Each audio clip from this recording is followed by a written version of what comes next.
membaca doa terlebih dahulu. Silakan dipimpin Mbak Malina membaca doa bersama. Sebelum kita melakukan pelajaran, marilah kita berdoa. Doa mulai. Bismillahirrahmanirrahim.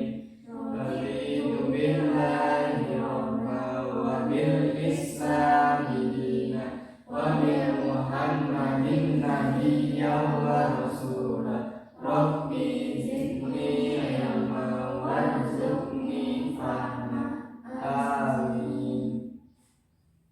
Ya, sebelum kita memulai pembelajaran, Bapak akan absen terlebih dahulu ya.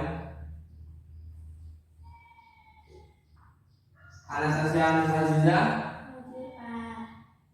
Amelina Hafidah, Hadir Pak. Zaskia Ramadhani, Hadir Pak. Adeline Kalista. Hadir Pak. Ya, kelihatannya ini hadir semua ya. Sebelum kita masuk pada materi pada siang hari ini, Bapak akan memberikan penjelasan terlebih dahulu, sedikit penjelasan ya. Jadi materi yang akan kita bahas pada pertemuan kali ini yaitu hutang piutang. Di sini ada yang udah tahu apa itu hutang piutang? Belum ada yang tahu ya. Nah, jadi hutang piutang itu seseorang meminjam entah itu barang atau duit itu kepada temannya, nanti akan dikembalikan sesuai dengan jangka waktu yang telah ditentukan dan tidak baliknya itu enggak sesuai dengan yang dipinjam. Jadi tidak ada tambahan, tidak ada kekurangan. Ya, langsung saja kita masuk ke materi ya. Di sini materi pertama yaitu tentang pengertian hutang piutang. Jadi dibuka dulu bukunya halaman 32. Nah, di situ kan disebutkan hutang piutang atau qard itu mempunyai istilah lain. Itu bisa disebut dengan dain. Jadi dain itu sangat terikat dengan istilah qard. Nah, yang menunjukkan bahasa itu memutus. Jadi kalau menurut terminologinya fikih ya, itu akad hutang piutang itu adalah memberikan sesuatu kepada seseorang dengan perjanjian bahwa dia akan mengembalikan sesuatu yang diterimanya tadi dalam jumlah yang sama dan dalam jangka waktu yang disepakati. Jadi utang itu kalau di sini dijelaskan kita dipinjami sesuatu, nanti kita mengembalikan sesuai dengan jangka waktu yang telah ditentukan dan sesuai dengan yang dipinjami di awal. Tidak ada lebihnya, tidak ada kurangnya. Jadi harus sama dengan di awal. Kemudian masuk materi yang selanjutnya itu tentang dasar hukum hutang piutang. Di sini dasar hukum hutang piutang itu terdapat dalam Al-Quran surah Al-Baqarah ayat 245. Ini Bapak akan bacakan dulu ya ayatnya. Bismillahirrahmanirrahim. Man dzalladzi yuqridullaha qardan hasana fayudha'ifahu lahu ad'afan katsiratan wallahu yaqbidu wa yabsudu wa ilaihi turja'un. Coba Mbak Amalina dibacakan artinya di situ. Artinya, siapakah yang mau memberi pinjaman kepada Allah, pinjaman yang baik dalam kurung menafkahkan hartanya di jalan Allah, maka Allah akan melipat gandakan pembayaran kepadanya dengan lipat ganda yang banyak. Allah menyempitkan dan melampangkan dalam kurung rezeki, dan kepadanya lah kamu dikembalikan. Ya, bagus. Nah, jadi di ayat ini itu menganjurkan kepada kita itu untuk orang yang berpiutang mukrid atau orang yang memberikan bantuan. Jadi orang berpiutang itu maksudnya kita meminjami seseorang gitu ya yang perlu bantuan. Jadi kita itu harus membantu orang lain, itu nanti pahalanya akan dilipat gandakan Allah Subhanahu wa taala. Jadi maksudnya di sini tuh kita harus saling sesama membantu. Jika ada yang kesusahan, itu nanti kita bantu. Di sini ada yang tidak paham. Kalau tidak paham, angkat. Paham semua ya? Yang selanjutnya yaitu hukum hutang piutang. Di sini asalnya hukum hutang piutang itu mubah. Namun hukumnya hutang piutang itu bisa berubah sesuai dengan situasi dan kondisi yang ada. Ya. Yang pertama ini hukumnya hutang piutang ya. Hukumnya hutang piutang itu mubah. Boleh saja hukumnya orang yang berhutang. Sedangkan kalau hukumnya orang yang menghutangi tadi itu sunnah.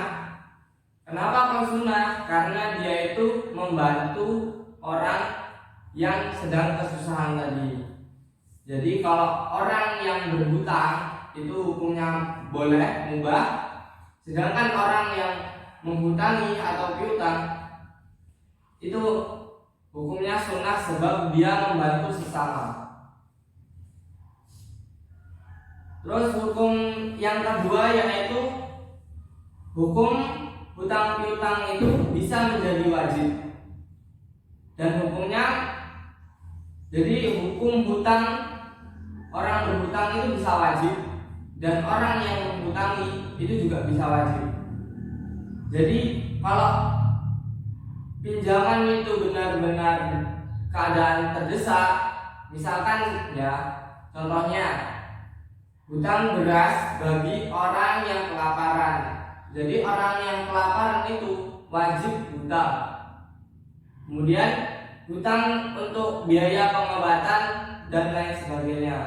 Jadi yang berkebutuhan itu wajib hutang, dan yang menghutangi itu wajib menghutangi. Jadi karena kondisinya ini terdesak, jadi hukumnya wajib. Kemudian yang ketiga, hukumnya itu bisa menjadi haram. Jadi hukum hutang itu bisa menjadi haram jika kita berhutang atau menghutangi untuk orang-orang yang melanggar syariat Islam. Jadi maksudnya di sini kayak contohnya kita menghutangi atau berhutang untuk membeli minuman keras atau membeli makanan-makanan yang haram, atau untuk berjudi. Karena kan ada beberapa orang yang berhutang untuk berjudi gitu ya. Jadi itu nggak boleh. Kemudian hukum hutang itu juga diharamkan jika terdapat di dalamnya riba. Jadi contohnya misalkan Aziza pinjam uang 100.000 ke Adeline, tapi jangka waktu 3 bulan nanti dia mengembalikan uang ke Adeline itu menjadi 130.000. Jadi itu di dalamnya kan ada tambahan uangnya, itu nggak boleh karena itu termasuk riba. Kecuali misalkan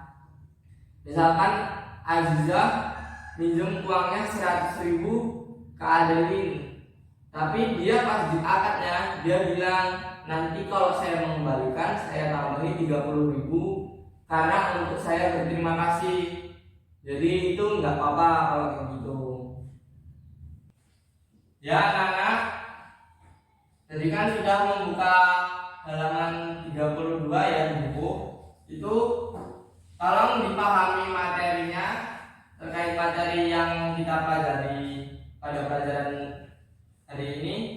Itu tolong dipahami, dibaca, dipahami. Nanti Bapak akan memberikan kuis sebelum pembelajaran ditutup. Jadi mohon dipahami. Nanti Bapak akan berikan kuis. Bapak berikan waktu 10 menit untuk memahami materi.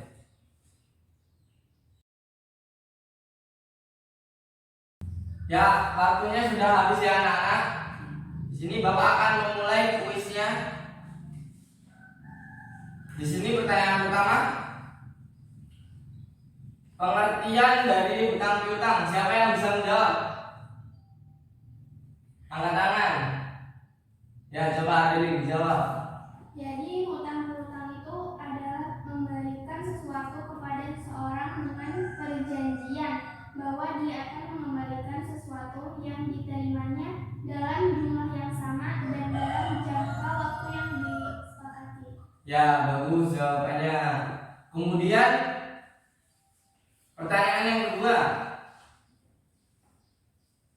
Di sini hutang piutang apa yang diharamkan? Siapa yang bisa menjawab? Angkat tangan. Bapak, Ya, Amalina. hutang piutang yang diharapkan itu yang terdapat riba. Ya, Contohnya misal saya pinjam duit 100.000 dalam waktu 1 bulan. ya, Nah, kemudian waktu mengembalikan saya harus mengembalikan 150.000. Itu riba, Pak. ya, Nggak boleh. bagus. Jadi pertanyaannya kita tadi. Jadi benar, bagus jawabannya kita. Jadi hutang piutang itu kita itu meminjam sesuatu, harus kita nanti mengembalikan sesuai dengan jangka waktu yang telah ditentukan. Kemudian mengembalikannya sesuai dengan waktu yang sudah ditentukan juga. Mengembalikannya sesuai dengan yang dipinjam di awal. Jadi nggak boleh kayak yang dijawab Amalina tadi ya, Mbak Amalina. Jadi nggak boleh mengembalikannya itu ada tambahan uangnya, kecuali dengan jika ada kesepakatan di awal.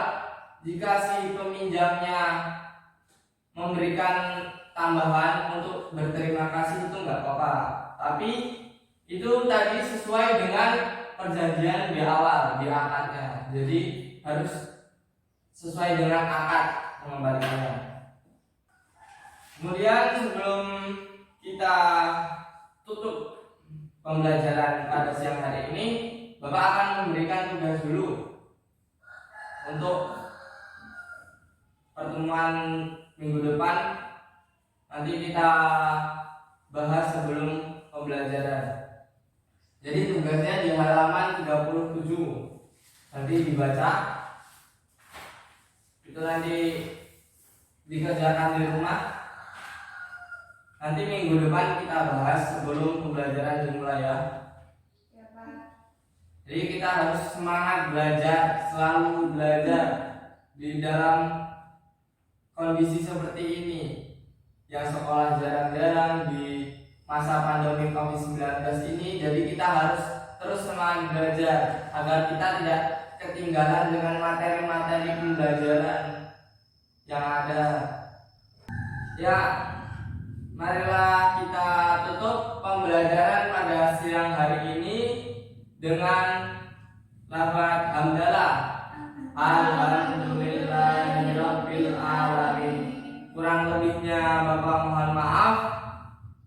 Wassalamualaikum warahmatullahi wabarakatuh.